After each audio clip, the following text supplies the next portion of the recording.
जय जगन्नाथ सांग मैंने आशा किचन को आपण मान स्वागत।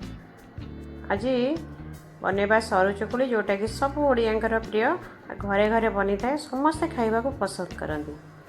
आपण मैंने तो अनेक थर बनई किंतु मु आज मो प्रणाली केमती कहूँ मु केमती बनाए आसतु से पिठार प्रस्तुत प्रणाली देखा। ये तो आप देखिपे पिठा केते कौलिया केते सरू होती तेरे चलतु देखा। से आम ये गोटे कप चाउल मुझे देखु यहाँ पिठा चाउल आपको आम बतुरी नवा धोईकी आ देहरे मु ये गोटे 4 चामच बिरी नहीं ताकू आम भल धोईकी बतुरे नवा 5-6 घंटा। ये नड़िया गोटे मुझे आपड़ कोरिकी नहीं पारती मुझे खंडा नहीं और यदि खंडा ने पछपटा क्लीन करदे सफा देखा। ये देखो मु पिठू बाटी रखी नहीं आपको आम घंटाए रेस्ट करवा। रेस्ट रे रखा बेसी समय रखियानी कारण नड़िया पड़ी शीघ्र फर्मेंट हो बेसी समय रखिले नड़ियार गोटे स्मेल आसब।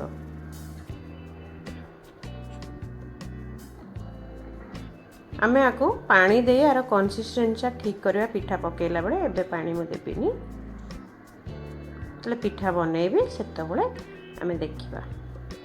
एटा टे पतला आना हम ये मु कड़े तावा आमर बसई देछि गरम हो जाइछि मु तावाटा को ऑयल रे तेल घसीकी पानी रे धोई नहीं। ये गोटे चेक करने पिठा पकेबा। प्रथम पिठाटी तो आमर ओडिया घरे कहीं खाती अग्नि देवता को दिया हुए से मु गोटे पिठा पकईदेले आमर तावा भी केमती अच्छी चेक हो पिठा पिठू रे पानी भी जदि दबा दरकार हो दरकार हे यही पिठा चेक कला बड़े जना पड़ जाव। मुझे कौन मिस करी कौनटा पकईनी आपण मैंने मत कमेंट रे कहतु। बर्तमान आम पिठाटी काढ़ी नवा देखु बढ़िया के उठी जाइए मोटा अच्छे आम टे पानी दे करवा। आपण मैंने देखिपे ये देखिए पिठोटी केते पतला हवा दरकार देखु ढाला बेले देखिपे आ चाउलटा पूरा चिकन ही बटा होता दरकार। आम तावारे मोटे तेल दबानी तेलटा आम ये पिठा पकेला पर टिके आम स्पून रे लुहा खड़िकार मुझे देकी आम घोड़े दबा।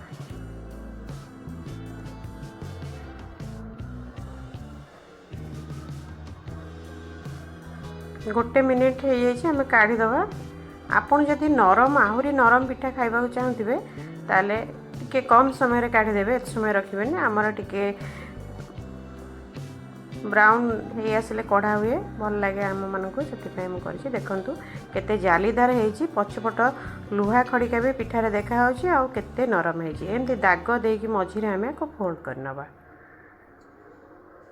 देखु पुणी गोटे पिठा पकाउछि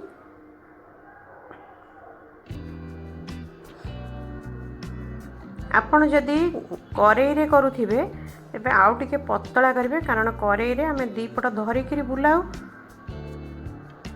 सेते टिके पतला आण दरकार है किंतु तावा रे एते पतला आण करिवेनी से उठी जीव सब पछरे लागि जीव जो थिरे आपण बुलाउथिबे से पछरे लागि जीव भल हबनी पिठा।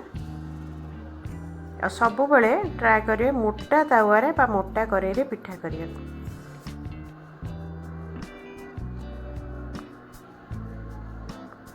केते कौन होइछि पिठाटी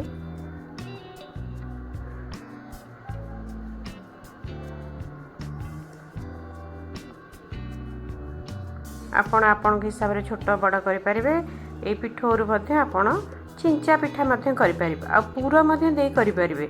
यदि आपण पूरा दबा को चाहतांती तेबे एठी आरी ऊपर पूरा देई परिबे मिठा पूरा हो बा पियाज किछि वेजिटेबल्स पूरा हो एठी आपण देई परिबे।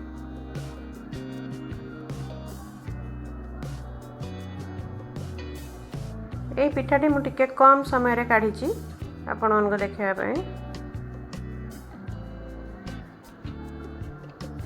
एमती आम सबुतक पिठा बन नवा। घरे थरे निश्चय एमती ट्राए करंतु बनातु निजे खातु अन्य मानक खुआतु। वीडियोटी भल लगे लाइक शेयर करेंगे आ चैनल रे नुआ होइतिले सब्सक्राइब निश्चित करेंगे। ଏବେ ଆମେ ଖୋଲିକି ଦେଖି ନେବା। ଦେଖନ୍ତୁ